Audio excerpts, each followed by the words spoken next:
Je suis Madame Eugénie Wandandi, maire adjointe de la ville de Kisangani. En fait, l'objet de notre visite, nous sommes venus à Bukavu pour clôturer le mois de la femme. Nous, ce sont les femmes maires de plateforme de pays des autorités locales du PAL-PGL et de l'AIMF, l'association de maires francophones. Nous sommes venus par rapport au thème de l'année, voir comment clôturer, et dans notre programme, nous avons inséré le prix Nobel de la paix, tenant compte de son soutien à la femme, parce que c'est le monsieur réparateur de la femme. C'est ainsi que le matin, nous avons eu une réunion en visioconférence avec le docteur Mukwege qui était trop occupé. Et cet après-midi, on avait prévu de venir voir, palper du doigt la réalité de femmes violées qui sont ici hébergées en Panzi. Qui, notre arrivée, notre venue n'était pas vaine, parce qu'en parlant avec le docteur Mukwege, nous avons été révoltés en quelque sorte, inspirés pour dire qu'en nous, lorsqu'on veut, on peut faire quelque chose de grand.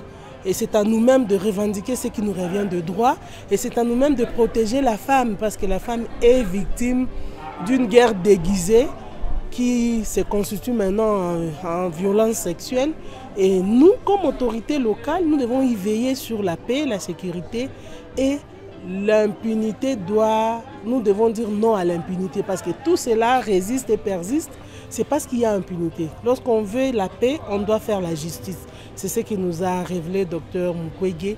Et en venant ici, nous nous sommes rendus compte que la situation de la femme à la République démocratique du Congo est encore précaire, et ça nécessite un plaidoyer des femmes de la société civile, des autorités locales que nous sommes, ainsi que de tout le monde, même des autorités nationales, pour nous aider à bien combattre et à bien mener cette lutte, et enfin de bouter hors de la République démocratique du Congo la violence sexuelle qui est constituée maintenant comme une arme pour fragiliser la femme et pour fragiliser le peuple congolais.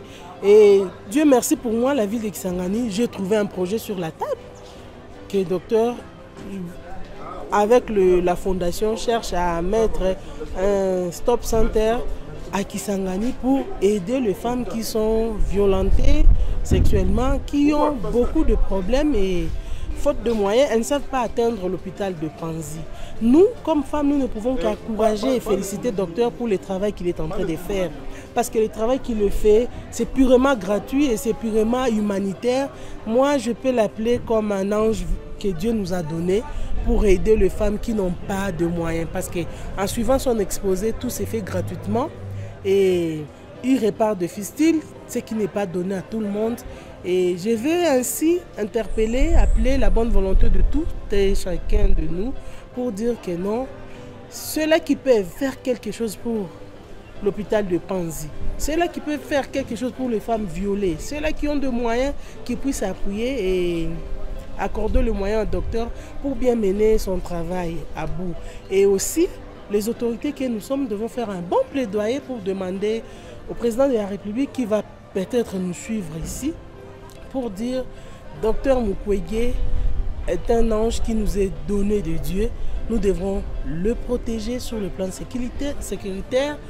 Nous devons l'appuyer sur le plan financier, afin de voir le Congo changer de vision.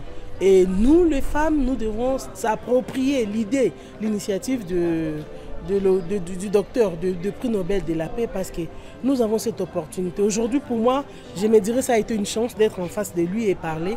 Et comme maire de ville adjointe de Kisangani, j'ai fait une promesse ferme. J'irai voir mon gouverneur, j'irai voir les autorités locales de la province de Atiopo pour doter à docteur ce dont il a besoin, qui n'est que la terre que nous sommes en train de gérer comme autorité, pour enfin venir en aide aux femmes de ma province. Sinon, nous ne manquerons pas d'appuyer l'hôpital d'une manière ou d'une autre. Nous ne manquerons pas non plus d'appuyer les femmes d'une manière ou d'une autre, parce qu'elles en ont besoin. À toute personne de bonne volonté, venez appuyer l'hôpital de Panzi, venez appuyer Dr Mukwege, parce que les femmes que nous sommes, nous avons besoin de cette aide. Ce récit est tellement réel et captivant que le massacre qui s'est passé à l'est du Congo, précisément à Kisangani, nous ne pouvons pas faire fi comme si cela n'a jamais existé.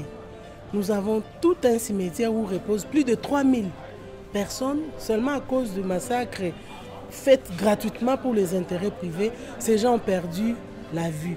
Et allez-y comprendre, le monde entier fait semblant comme si de rien n'était et nous vivons normalement comme si on n'avait pas perdu des vies humaines. Je vais seulement interpeller la conscience de la communauté internationale.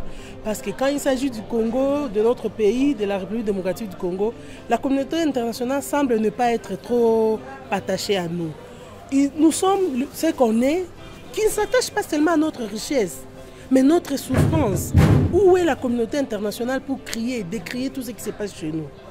Voyons à Nitouri où les gens meurent, à Beni, matin, midi, soir. Et quelle est la réaction de la communauté internationale face à ça? Et personne ne dit mot. Et quand la communauté internationale n'agit pas, nous-mêmes, filles et fils du terroir, nous devons prendre le devant pour réclamer et revendiquer nos droits, pour dire que nous en avons marre, nous en avons ras-le-bol, tel qu'on le dit. Les gens meurent chaque jour et il y a des massacres, il y a des viols et personne ne dit mot.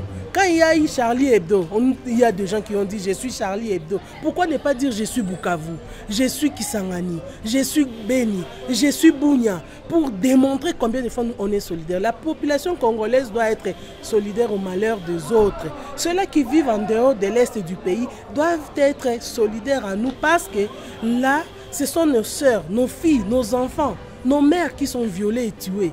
Et face à ça, les gens font semblant comme si l'affaire de l'Est ne concernait que les gens de l'Est. Et il y a même des gens qui vont là pour dire ah, c'est leur affaire, c'est leur complicité. Non, ce qui arrive à l'Est aujourd'hui peut arriver aussi à l'Ouest. Si nous croisons les bras et que nous continuons à voir ça sans tenir compte de tout ce que les autres subissent aujourd'hui, demain ça peut être notre tour. Demain, ça peut être le tour de Kinshasa.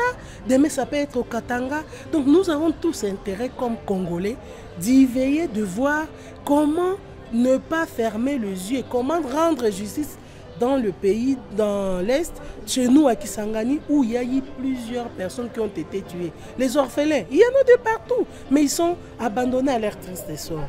En tout cas, je suis en train d'interpeller les autorités qui viennent en aide, qui viennent à nous. Et nous, d'abord, le peuple congolais, nous devons nous prendre en charge. La prise en charge, c'est quoi? Revendiquer ce qui nous est de droit. Revendiquer ce qui nous est de droit, c'est la paix. Que nous ne voulons plus de guerre. Nous ne serons plus manipulés pour tuer, s'entretuer entre nous.